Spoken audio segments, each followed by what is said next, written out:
베드로전서 5장 1절에서 14절 말씀이야. 조이야, 베드로 할아버지는 교회에서 어른인 장로님들에게 하나님이 맡겨주신 예쁜 양떼, 성도들을 잘 돌보라고 당부하셨어.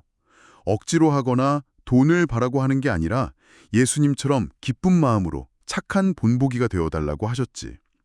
그러면 우리의 진짜 최고 대장 목자이신 예수님이 다시 오실 때 절대로 시들지 않는 반짝반짝 아름다운 면류관을 씌워주실 거란다. 그리고 우리 어린이들과 젊은이들에게는 아주 중요한 겸손을 입으라고 하셨어. 하나님은 내가 제일 잘났어 하고 뽐내는 사람을 멀리하시지만 고개를 숙이고 남을 먼저 챙기는 겸손한 사람에게는 은혜를 듬뿍 주시거든. 하나님의 강하고 크신 손 아래에서 꾹 참고 겸손하게 지내면 때가 되었을 때 하나님이 우리 조이를 세상에서 제일 높고 멋지게 들어 올려주실 거야. 세상을 살다 보면 무서운 마귀가 배고픔 사자처럼 어흥 하고 으르렁거리며 우리를 겁줄 때가 있어. 하지만 절대 덜덜 떨 필요 없어. 우리가 무거운 걱정의 보따리를 몽땅 하나님께 휙 던져버리고 맡기고 믿음을 굳게 지키면 우리를 아주 소중히 돌보시는 하나님께서 잠시 힘든 시간을 겪은 우리를 튼튼하고 강하게 짠! 하고 세워주실 거니까.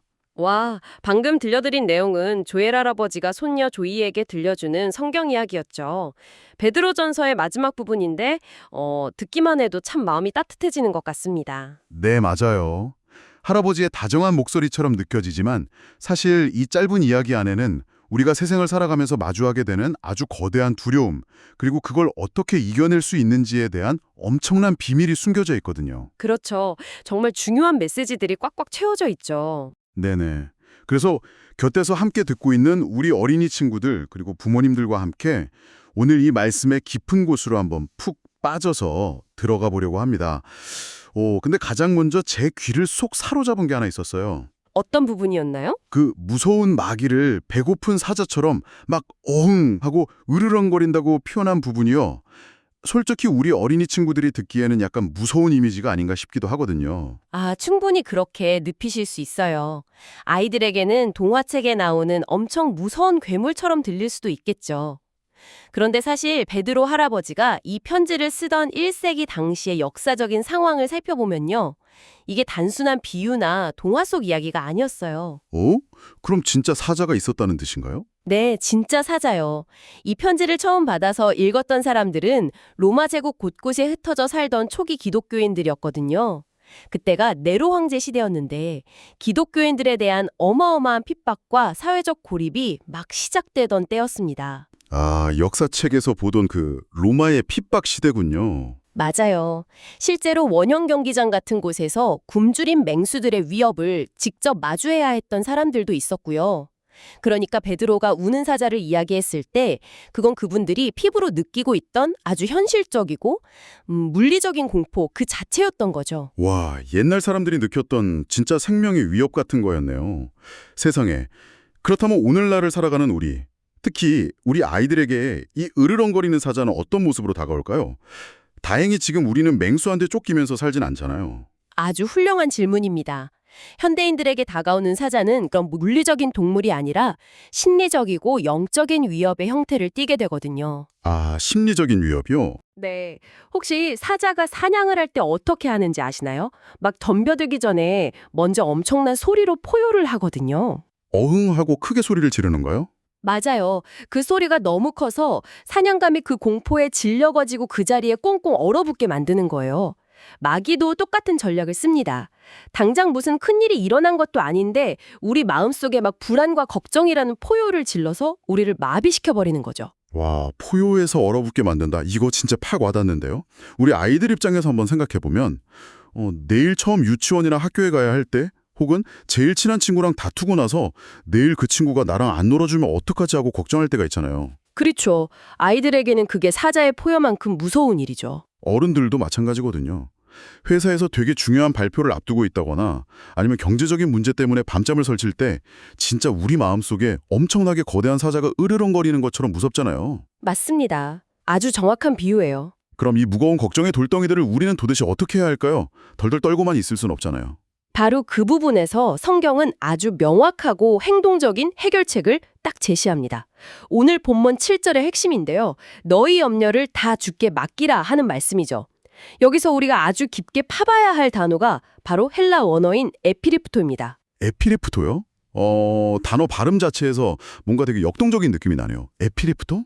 네, 맞아요. 느낌에 딱 오시죠? 근데 보통 우리가 맡긴다라고 하면 왜 은행에 돈을 조심스럽게 맡기거나 소중한 물건을 정중하게 내려놓는 그런 이미지가 떠오르거든요.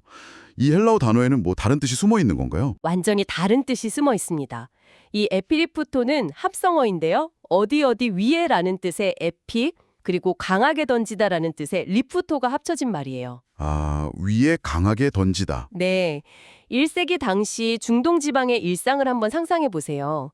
어떤 상인이 무거운 양탄자나 짐을 등에 잔뜩 짊어지고 땀을 뻘뻘 흘리며 사막을 걷다가 튼튼한 낙타를 딱 만났습니다. 그때 그 무거운 짐을 낙타 등에 막 조심조심 올려놓을까요? 아니겠죠. 무거워 죽겠는데. 그렇죠.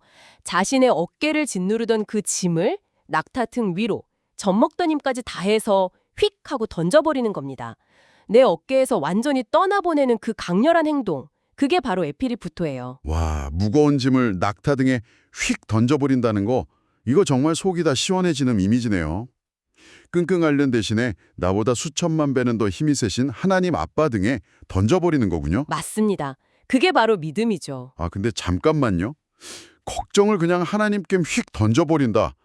듣기에는 참 좋은데 이게 자칫하면 좀 너무 무책임한 거 아닌가 하는 생각도 들거든요. 무책임하다고요?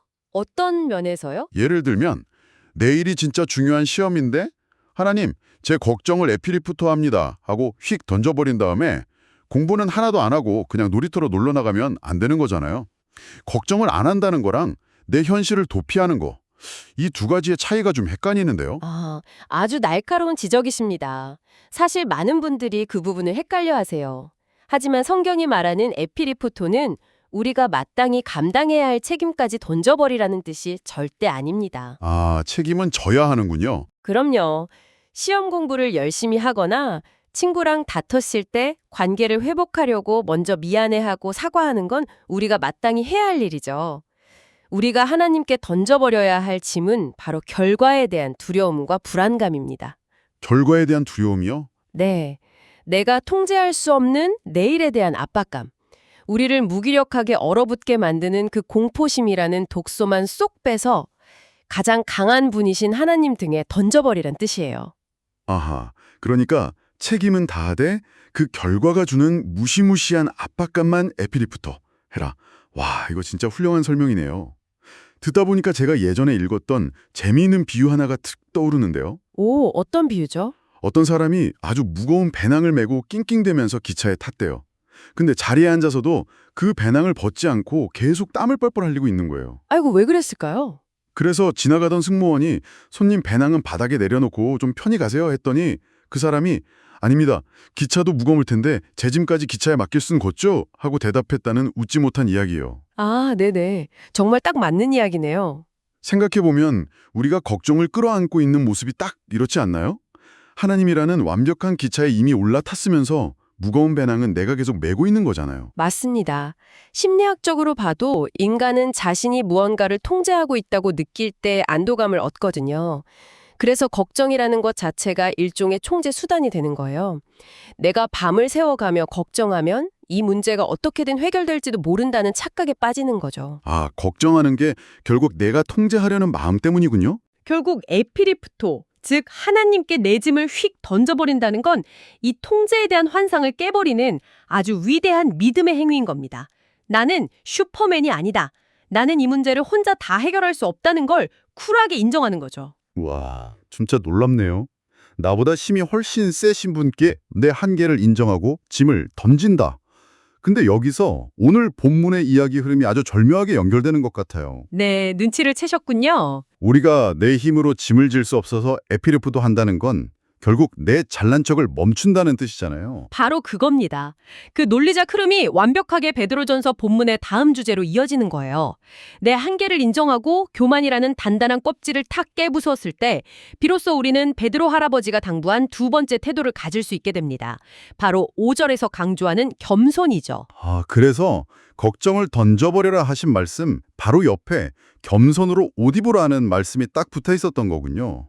자기가 세상의 왕이라고 생각하는 사람은 절대 남한테 짐을 안 맡길 테니까요. 정확합니다. 자, 그렇다면 베드로 할아버지가 말하는 이 겸손에 대해서도 한번 깊이 파헤쳐 볼 시간인데요. 사실 우리가 보통 겸손이라고 하면 누가 칭찬할 때 아유 아닙니다 제가 뭘요 하면서 손사래를 치거나 그냥 목소리 깔고 얌전하게 가만히 있는 거 뭐 그런 걸 생각하잖아요. 네, 보통은 그렇게들 많이 생각하시죠. 하지만 성경이 말하는 겸손은 그런 수동적이고 가만히 있는 태도가 아닙니다. 오, 그럼 어떤 태도인가요? 이 부분 역시 헬라어 원어를 보면 그 진짜 의미가 가슴 깊이 다가오는데요. 베드로가 겸손으로 옷을 입으라 라고 했을 때 사용한 헬라어 단어가 바로 엔콤보마이입니다. 엔콤보마에. 와, 이번에도 발음이 참 독특한데 이 단어 안에는 또 어떤 재미있는 역사가 숨어 있나요? 이 단어의 어원을 쭉 따라가 보면요. 단단히 매듭을 짓다 혹은 묶다라는 뜻이 나옵니다. 특히 1세기 로마 시대에 노예나 종들이 일할 때 입었던 아주 특정한 옷차림을 가리키는 말이었어요. 종들의 옷차림이요? 네. 당시 로마 귀족들은 자신들의 신분이나 권력을 막 과시하려고 펄럭거리는 아주 하얗고 화려한 토가라는 겉옷을 입고 다녔어요. 이 옷은 폼 잡기에는 정말 좋은데 막상 일하거나 활동하기에는 엄청 불편하거든요. 사극에서 보면 귀족들이 치렁치렁하게 입고 다니는 그런 옷이군요. 맞아요. 반면에 종들은 주인의 집을 청소하고 굳은 일을 해야 하잖아요. 그래서 그 거추장스러운 겉옷을 벗어던지고 허리에 단단히 앞치마를 질끈 묶었습니다. 바로 그 노예의 앞치마 혹은 그 앞치마를 허리에 두르는 아주 적극적인 행동을 엔콤보 마라고 불렀던 겁니다. 세상에, 잠깐만요. 이거 진짜 소름 돋는 이야기인데요. 그럼 베드로가 겸손으로 옷을 입어라 라고 한 게 그냥 마음을 얌전하게 먹어라 이런 게 아니라 너희들 당장 그 잘난 척하는 귀족의 화려한 겉옷을 벗어버리고 노예의 앞치마를 허리에 질끈 묶어라. 이런 엄청난 명령이었던 거네요. 맞습니다. 당시 로마 사회에서 자기가 스스로 종의 앞치마를 두른다는 건 자신의 체면이나 사회적 지위를 완전히 포기하는 일종의 사회적 자살이나 다름없는 아주 파격적인 행동이었습니다. 와, 진짜 충격적이네요. 그런데 베드로가 왜 이렇게까지 강력하고 생생한 단어를 선택해서 썼을까요? 여기에는 베드로의 인생에서 절대로 평생 잊을 수 없는 아주 눈물겨운 개인적인 기억이 숨어 있거든요. 베드로의 개인적인 기억이요? 혹시 그 예수님이 십자가에 못 박히시기 전날 밤에 있었던 일? 그 최후의 만찬자리 말씀하시는 건가요? 네, 정확히 그 밤입니다. 요한복음 13장에 기록된 그 역사적인 장면을 한번 떠올려 보시죠. 제자들은 방금 전까지도 서로 누가 제일 높은 사람이냐, 누가 서열 1위냐 하면서 으르렁거리고 싸우고 있었어요. 다들 영적인 귀족이 되고 싶어서 보이지 않는 그 화려한 겉옷을 챙겨 입고 있었던 거네요. 그렇죠. 그런데 그때 온 우주의 진짜 왕이신 예수님이 자리에서 딱 일어나십니다. 성경은 이렇게 기록하거든요. 저녁 잡수시던 자리에서 일어나 겉옷을 벗고 수건을 가져다가 허리에 두르시고 와, 수건을 허리에 두르시고. 네. 왕이 스스로 종의 앞치마를 질끈 동여매는 이 충격적인 모습이 바로 엔콤보 오마이의 완벽한 실사판이었던 겁니다. 듣기만 해도 진짜 가슴이 뭉클해지고 경이롭네요. 온 우주의 왕이신 분이 대야에 물을 떠서 제자들의 그 먼지투성이인 냄새나는 발을 직접 씻겨주기 시작하신 거잖아요. 맞아요. 그때 베드로가 엄청 놀라서 펄쩍 뛰죠. 주님, 절대로 제 발은 못 씻기십니다 하면서요.